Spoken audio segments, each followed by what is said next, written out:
The 3 years I spent in the city of dreaming spires were among the happiest in my life. This was my first visit in 18 years to Keble College, where I was given a privileged chance to combine sport with study.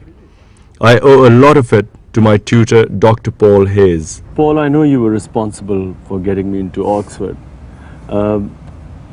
Even though I felt my grades were not that brilliant, but you still took the risk.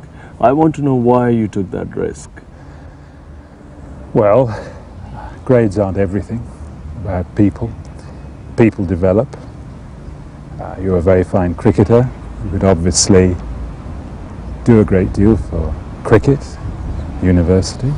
You see, I actually thought that as long as I could play cricket and just study a little bit, I would get through. But it came as a shock to me that the amount I had to study here was far more than I had even studied to, say, to do my A-level exams. Do you really think that you would have enjoyed doing the amount of work you had to do when you were here in Oxford had you not been able to play cricket at the same time? In my last year I worked pretty hard, and I in fact tried to keep a balance between studies and sport as much as it was possible. But then when I look back, I thought that the education I received here was invaluable.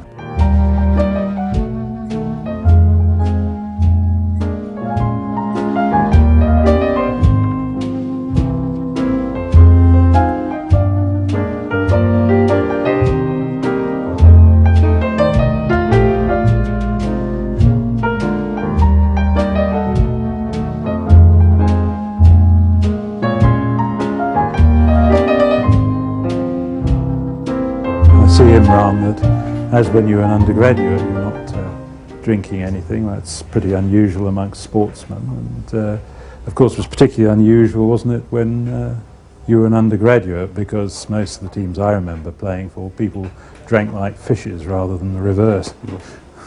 Well, Paul, I had very strong views about alcohol, and even when I came as an 18-year-old, I was so sure that it was something I never wanted to do.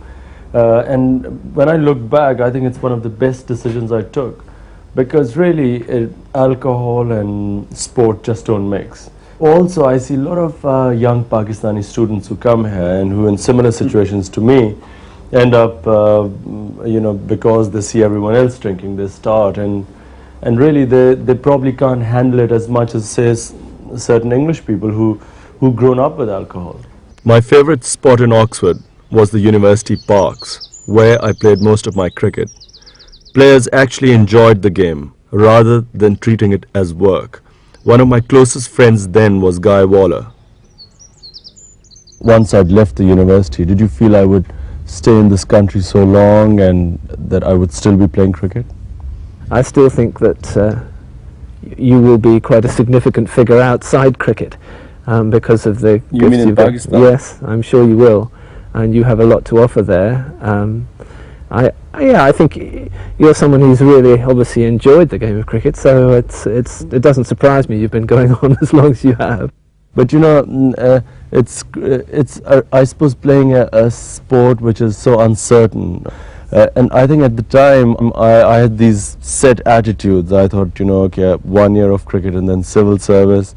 At 28 or 30 I'll get married, whoever chosen by my family, and really life never quite went that way. But I mean, in your case, it was difficult for you to say, well, I'm going to go home and have an arranged marriage, because unless you're going to spend all the winter or whenever the sort of closed season is at home, I don't see how you could have done that, and especially as you spend quite a lot of time with girls from, well, English girls and, well, a variety of girls really, but particularly some English girls. It's very difficult for you.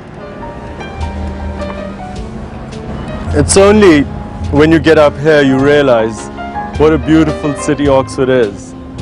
I was lucky enough to study and play cricket here, and if I had the option, I would do it all over again.